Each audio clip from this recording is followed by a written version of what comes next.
Kejahatan seperti kartel atau sindikat itu akan terorganisir. Mereka beroperasi layaknya korporasi ilegal dengan hierarkis yang ketat, rantai komando yang jelas, bagian kerja yang efisien.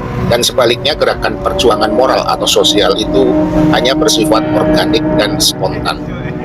Sehingga seringkali meski demokratis, perjuangan tersebut kekurangan kepemimpinan tunggal yang kuat. Di sisi lain, sumber pendanaan kelompok kriminal memiliki akses ke dana yang besar, sedangkan kelompok perjuangan hanya bergantung pada donasi atau sukarelawan, sehingga sering mengalami kendala logistik yang melemahkan gerakan tersebut. Ya, ini merespon pernyataan Elida Neti yang menyebut yakin ijazah Jokowi itu asli setelah melihat dan memegangnya.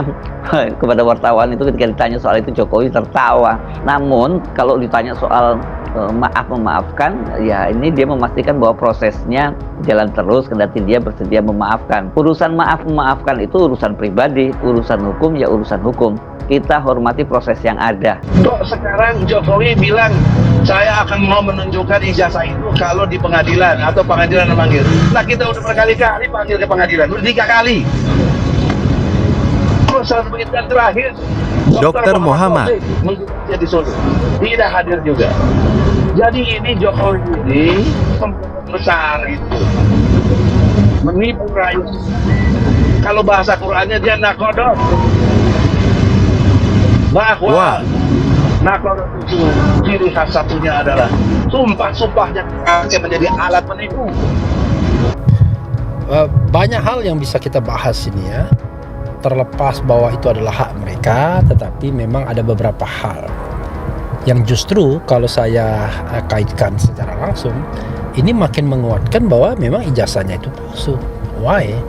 Kenapa harus melakukan politik dalam tanda kutip pecah belah terhadap tersangka? Satu, kenapa harus ada simbol-simbol misalnya penyerahan, meminta maaf dan lain sebagainya? Padahal kalau yakin dengan keaslian ijazah ya selesai begitu saja, tidak usah didramatisir seperti ini.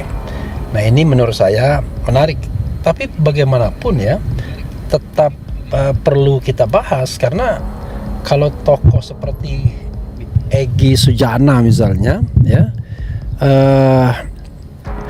tunduk seperti itu, ya tentu kita bertanya why, what happened with Egy Sujana ya. Begitu saudara sekalian ya.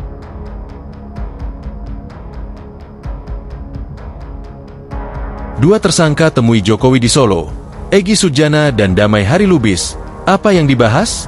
Dua tersangka kasus tudingan ijazah palsu Presiden ke-7 RI Joko Widodo, Jokowi, Egy Sujana dan Damai Hari Lubis, mengunjungi rumah Jokowi di Surakarta, Jawa Tengah, pada Kamis, 8 Januari 2026. Kedatangan Egy Sujana dan Damai Hari Lubis itu ditemani sang kuasa hukum Elida Neti, Ketua Umum Relawan Jokowi, Rejo Darmizal, hingga Sekjen Rejo Rahmat.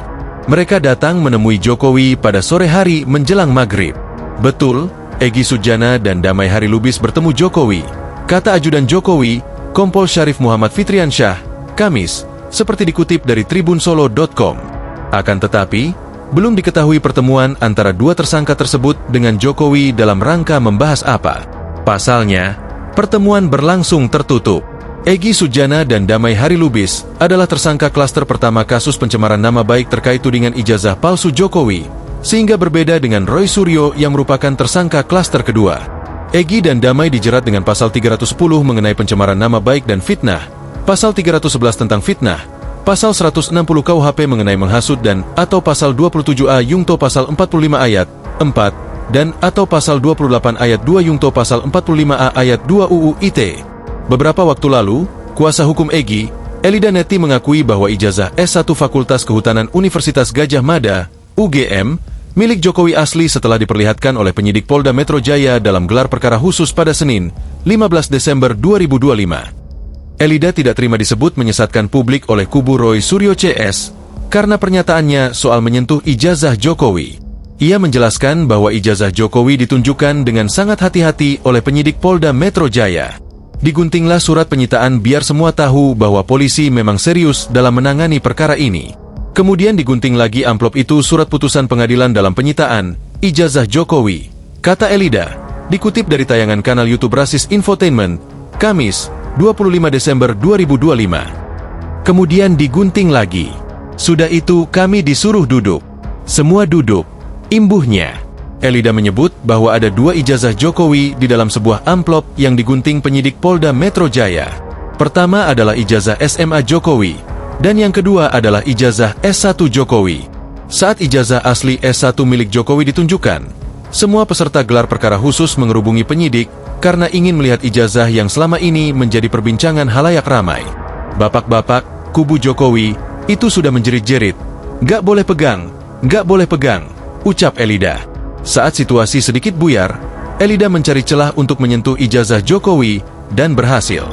Ia menekankan bahwa ijazah Jokowi yang ditunjukkan pada gelar perkara khusus itu merupakan ijazah asli dan mirip seperti foto ijazah yang diunggah oleh kader Partai Solidaritas Indonesia, PSI, Dian Sandi Utama di media sosial. Elida menegaskan bahwa terdapat embos, kertas timbul, dan watermark UGM pada ijazah Jokowi itu. Elida juga mengaku ada tersangka yang juga senada dengan pernyataannya itu.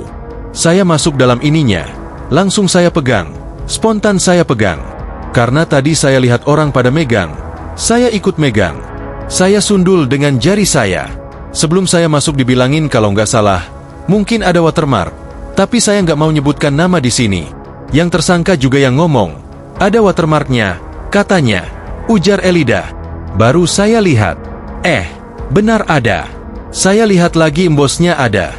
Yang jelas ijazah itu asli. Asli ijazah. Jadi begitu semua lihat, saya spontanitas pegang. Saya lihat watermarknya ada dan saya lihat itu memang ijazah asli dari fotokopi yang beredar selama ini. Lanjutnya, Jokowi sempat memberikan tanggapan terkait pernyataan Elida Neti yang mengakui bahwa ijazahnya asli. Jokowi menegaskan kepada Elida Neti dan Egy Sujana bahwa ijazah S1 Fakultas Kehutanan Universitas Gadjah Mada, UGM, miliknya memang asli, tidak palsu. Ya memang asli. Bagaimana sih? Memang asli. Artinya memang asli, kata Jokowi sambil tertawa.